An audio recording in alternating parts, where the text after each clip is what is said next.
According to relativity theory, a ship traveling close to light speed in space, the passengers live forever. In Albert Einstein's equivalence principle, all is relative. In the ship reaching light speed, time slows down and stops. Accordingly, the passengers live forever. Those the facts in special relativity.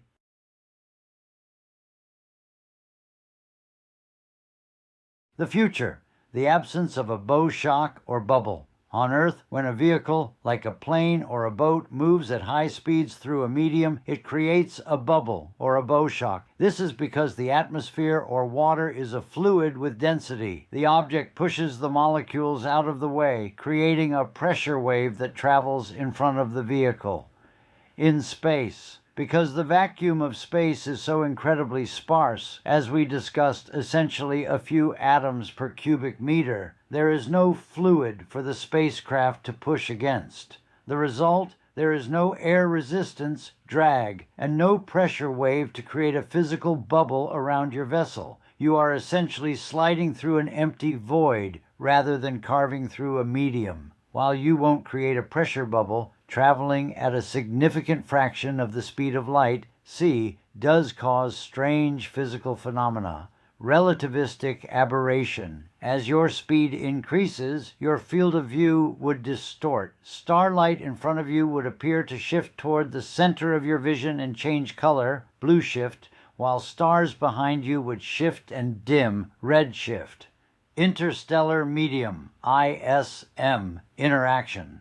Even though space is a vacuum, hitting a lone hydrogen atom while traveling at 90% of the speed of light turns that atom into a high-energy particle radiation hazard. Your ship would effectively be sandblasted by atoms, requiring heavy shielding. To summarize, you are correct that a physical fluid-based bubble, like a wake or shock wave, does not occur in space. If you are imagining a bubble that protects the ship or propels it, that would belong to the realm of theoretical physics, like warp drives, rather than standard Newtonian travel. In the vacuum of space, the particles, like the hydrogen atoms we discussed, are so far apart that they don't interact with each other. If your ship hits one, it just hits that single atom. There is no fluid chain reaction to create a pressure wave or a wake trailing behind you. The sandblasting effect. While you don't leave a wake, you do interact with the environment in a different way. At extreme high velocities, the no-wake environment becomes a bombardment environment. Instead of a wake, your vessel experiences a continuous flow of individual high-energy impacts from the sparse matter in the vacuum. As your velocity increases, these individual atoms hit your hull with increasing intensity. Rather than being pushed out of the way like water, these particles strike your hull, potentially causing secondary radiation or structural erosion. The reality check. Currently, we do not have the technology to build a hull that can safely survive long-term travel at significant fractions of the speed of light through the interstellar medium. The combination of kinetic impact energy from dust grains and radiative heating from hydrogen atoms is a formidable obstacle that exceeds our current material science capabilities. Future missions, like the theoretical breakthrough Starshot, have to grapple with these problems, and they often conclude that the most effective shield might actually be keeping the spacecraft's mass as low as possible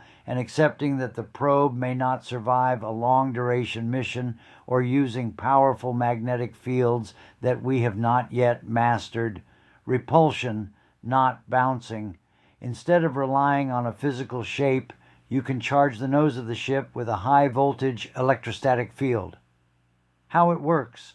Since most interstellar hydrogen is ionized, meaning it consists of protons and electrons, a positively charged nose would naturally repel the incoming protons. You aren't bouncing them off a wall. You are creating a force field that curves their path away from the hull before they ever make physical contact.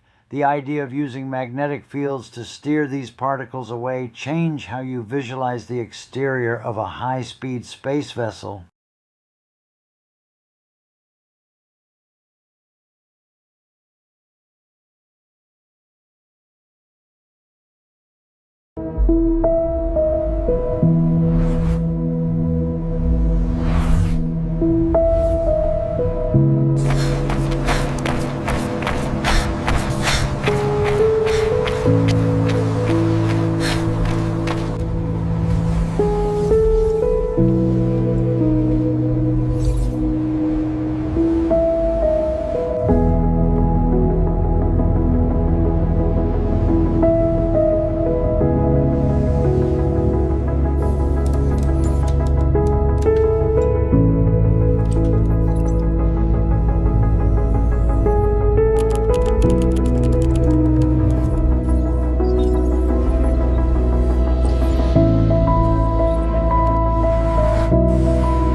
Localized the anomaly perfectly.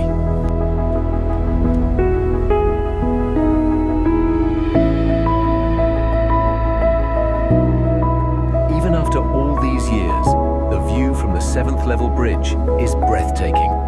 It truly is quite the spectacle. Standing here high above the metropolis, the data behind me confirms the unprecedented growth in deep sky traffic we've seen this year.